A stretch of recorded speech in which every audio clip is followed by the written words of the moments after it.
black man is the greatest human fighting machine God ever created, if indeed God created it. I think the gods of Africa created it. Once you lose track of your heritage, you lose track of your liberty in this world. The Europeans doing the slave trade not only read the African out of history, they colonized history, they colonized information about history, they colonized image, they colonized the image of God. Who told you Christ was white? He was born in that part of the world predominantly occupied by non-European people. What's up, YouTube family? Welcome back to my space. This is Evans Rayola. Guys, thank you so much for tuning to watch this video. I do not take your support for granted. So guys, on today's video, we'll be talking about a video by Dr. John Henrik Clarke. Dr. John Henrik Clarke was a very prominent figure when it came to black history, when it came to the origin of the black people. In this specific video, he speaks about the African origin of Christianity. You know, many a times we are lied to and told that Christianity was brought about by white folks. And guys, you all will get to learn that this has always been a lie from this video. Before I continue, Dr. John Henrik Clarke was a prominent historian and scholar who extensively explored African history and its connection to global civilization, including Christianity. In his lectures and writings, Clarke emphasized that many core elements of Christianity had African origins, particularly from ancient Egypt, Kemet, and Ethiopia. So guys, I want you to hear this speech by Dr. John Henrik Clarke. Once the video is done, we'll come back and do a critical analysis of the same. Let's watch this, guys. The Romans, a bunch of well-dressed thugs who could write well but couldn't think, who borrowed practically everything. They laughed at the Africans' concept of Christianity. The African was practicing and not giving it a name. This is why you don't know nothing about the African origins of Christianity. This is why a whole lot of people will not read Ben Yakinen's The African Origins of the Major Western Religions, Africa, Mother of Western Civilization, a Black Man of the Nile. Because he's telling it like it is, but you also will not read white radicals who identified Africa as the origin of the great religions of the world, especially Alvin Boyd Kuhn in his work, Who is This King of Glory? In Shadow of the 3rd Century. We have dealt with John Jackson, another radical black historian, with Man, God, and Civilization. We let some of our great scholars die in hunger, die wanting for friendship. Now, having devoted my greater portion of my life to scholarship and teaching and digging up information on African people and trying to make African people face reality, I have often said, a point that I wish you to consider, I didn't have to do it. I chose to do it, and if I had to do it over again, I would do it better. But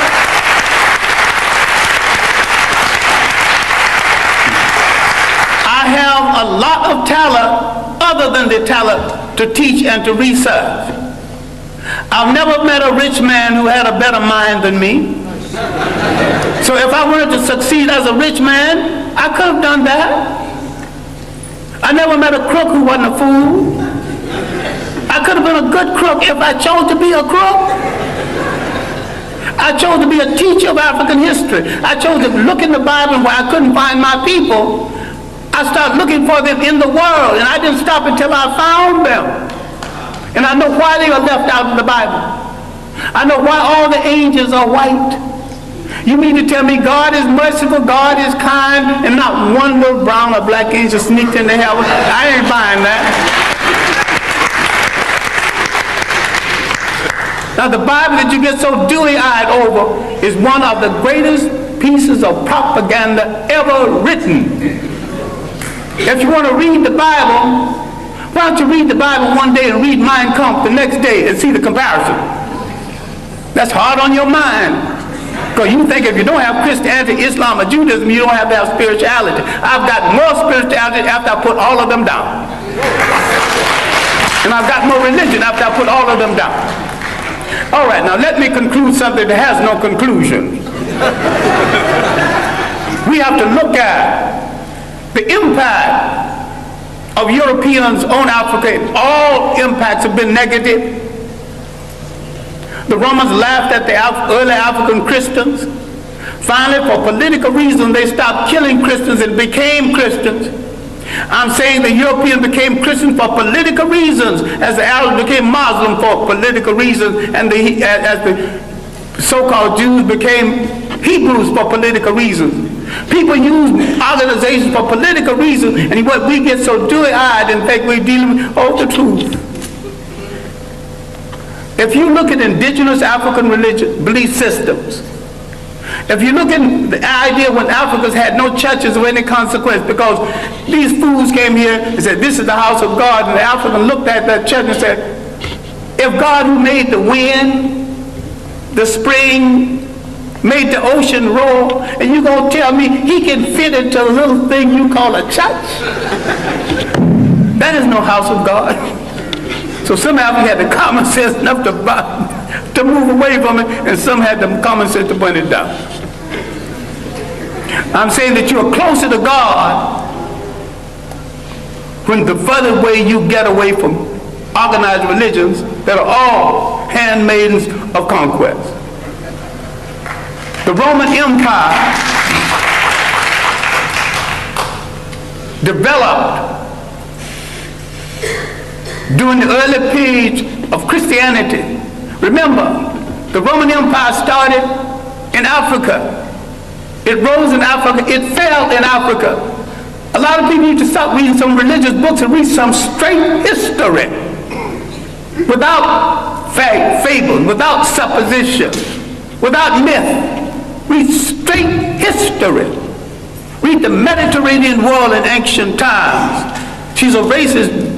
This is bigger, but her chronology is good. And there's a good history of the European trying to move out of Europe into the Mediterranean to find something to eat, to put on that gosh darn awful European food. He has solved his problem at the expense of other people. The slave trade liberated Europe from the depressed economy they had created with the so-called Crusades and through the famines and the plagues. Europe always solves its problems by preying on people outside of Europe. They are in a position right now that they have betrayed true socialism, which was not of European origin in the first place. And some people are confused between Karl Marx and Groucho Marx. I think a lot of people are Groucho Marxism instead of Karl Marxism. They're funny people.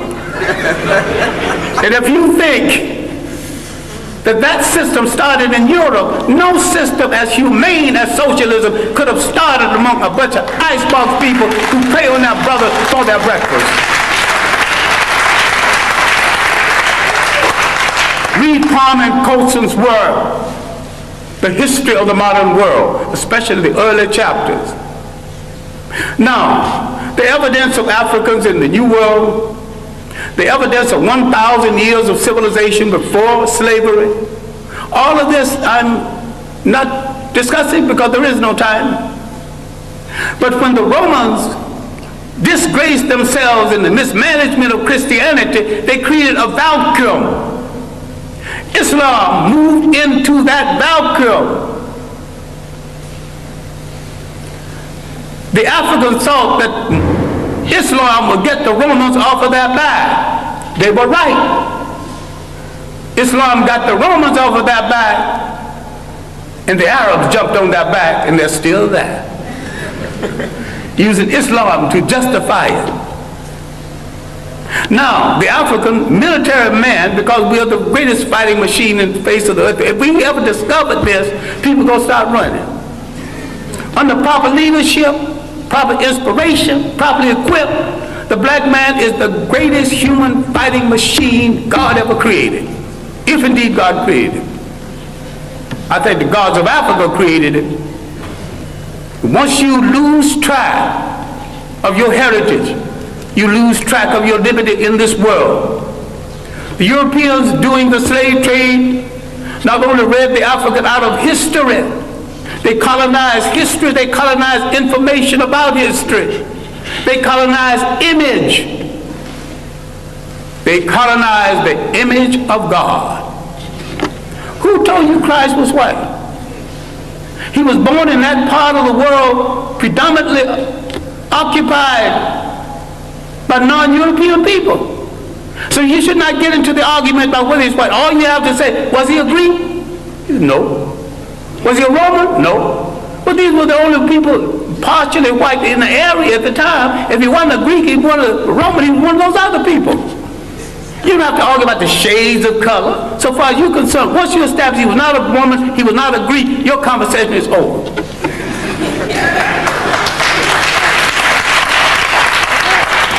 Now, if somebody else want to argue about his shade, well, that's their problem.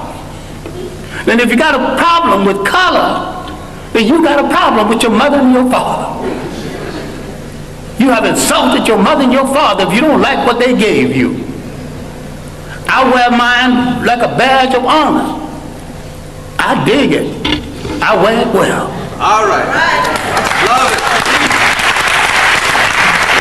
Family, if you have been following my series on Bible being a black book, that the Bible is the black culture, by now you can already tell that I have not been lying. I have taken my time. I have also gotten an opportunity to do a live video with Reverend AJ Varma from the US, and we discussed these same issues. And one thing I'm noticing from each and every speaker, even from this prominent Dr. John Henrik Clarke, you can actually tell that there are a lot of similarities in these teachings, because indeed the Bible was a black book. You know, most of these Bible figures were black, but now the white supremacists came about to lie to us as black folks because they wanted us to feel less, you know, for it to be easier for them to colonize us, for it to be easier for them to make us their slaves, you know. And in this specific video, Dr. John Henrik Clarke was trying to prove that actually the history of Christianity started in Africa. And here are some key points from Clarke's perspective on the African origin of Christianity. Number one, the roots in ancient Egypt religion. Clarke argued that many Christian symbols, practices, and theological concepts were borrowed or influenced by ancient Egypt religion. For instance, the story of the virgin birth and the idea of resurrection came to be traced to Egyptian mythology, particularly the stories of Isis, Osiris, and Horus. Family, there is a lot of roots when it comes to Christianity in Africa. You know, Clarke has argued about the Christian symbols and practices and the theological concepts. You know, many of these symbols were actually available in Africa. These riches were not overseas. You know, when we talk about gold and all these minerals that sometimes people use to make symbols, were actually rich, and many of them were easily being found in Africa. This also proves that actually Africa has always been the backbone of Christianity. You know, it started in Africa. I can also give an example of the story of Jesus. And I learned this from Reverend AJ. He mentioned to me that when Jesus was taken back to Egypt, you know, like when Jesus escaped with his parents. Mary and Joseph took Jesus to Egypt. It wasn't a coincidence that Jesus stayed in Egypt for 13 years. It wasn't a coincidence. They only chose Egypt over all these countries in the world because Egypt had people who were looking like Jesus. You cannot come from your country and try to go and escape to a country where people are your enemies. Jesus went to stay in Egypt because the people who were in Egypt looked the same way, just like him. And that proves you. We all know that Egypt is, in the ancient days, had black folks, predominantly black land. So that can also prove to us that Jesus was black. Then let's go to the number 2 point that Clarke used to explain the African originality of Christianity. The Ethiopian Christianity. Ethiopia, one of the oldest Christian traditions in the world. Clarke highlighted the early conversion of the kingdom of Aksum, the modern-day Ethiopia, to Christianity in the 4th century. Family note, the 4th century. That is really long time ago. Before much of Europe, Ethiopian Christianity maintained many African spiritual traditions, which Clarke pointed out as evidence of Christianity deep in the African roots. So family, imagine if Christianity had already started in Ethiopia in the 4th century, then how would a white folk come to Africa, lie to us and tell us that right now we are missionaries, we are bringing the word of God. God wants us to make you our slaves. God wants us to colonize you. Most of these people used religion. They used Christianity to blindfold black folks. They used Christianity to make black folks conform to their ideologies. They used Christianity to lie to us, while indeed Christianity had already begun in Africa way longer. Imagine the 4th century. There was already roots of Christianity in Ethiopia. Then the third point is influence on early church fathers. Clarke emphasized that early Christian thinkers like St. Augustine and Origen were of African descent and had a major influence on Christian theology. He asserted that these figures were often overlooked or marginalized in Western Christian historiography. Then now we have the distortion of history. Clarke believed that the contributions of Africa to Christianity were deliberately minimized or erased by later European historians to support colonial and racist narratives. He stressed the importance of reclaiming African history and understanding Christianity, African heritage, as part of a broader effort to decolonize religious and historical thought. They distorted our history. They lied to us. They told us that they came with a good news that our forefathers had already, news that our ancestors had. Then they come and lie and tell us that they brought fresh information. They planted Eurocentric ideas. They distorted the real information. Black folks, let me tell you one thing. The Bible is our story. And let me also teach you that Christianity is deeply rooted in Africa. There are very, very many pointers to prove that. And then number 5 is Christianity as a tool of colonization. What I've been saying.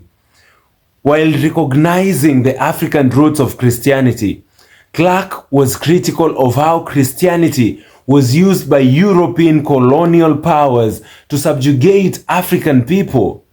He argued that the version of Christianity imposed to Africans during colonization was a distorted Eurocentric interpretation that stripped away its African elements. They tailored Christianity, fed us with Eurocentric ideas that would make it easier for them to colonize us, that would make it easier for them to take us from Africa and take us to the Americas. You know, they were preaching lies. Eurocentric ideas were planted in our minds in the name of Christianity, in the name of spreading the gospel. They had an agenda that only Christianity would ease. You know, if somebody came to you and told you that God had sent them, that God wants you to do things in a certain way, it's easy for you to believe. You know, it's actually very, very easy than having to come and force people. There'll be a lot of violence. There'll be a lot of rebellion, you know. But when you use the word of God, people tend to listen. People tend to be at ease, you know, and give you an opportunity. They used the word of God to lie to the black folks. Dr. Clarke's work encourages a re-examination of Christian history through the lens of African influence, suggesting that Africa's spiritual traditions played a foundational role in shaping what later became Western Christianity. There is African role there. The Western Christianity came after the deep roots of Christianity in Africa. Guys, thank you so much for watching this video. Kindly do consider subscribing to my channel for amazing black stories. And guys, I have been doing a series on the black culture. Guys, go check out my videos and you won't regret this, guys. You can also comment down below. Let me know what you think about this video. Let me know if it's if rather you've gotten to learn something from the video. Comment down below so that we may be able to learn together, guys. See you all in my next video. And guys, remember, we are on the road to 20,000 subscribers. Right now, as I am checking it live, we are actually at 15,420 subscribers. Guys, we can hit 20k subscribers by the end of the month. Guys, thank you so much and see you all in my next episode. Goodbye.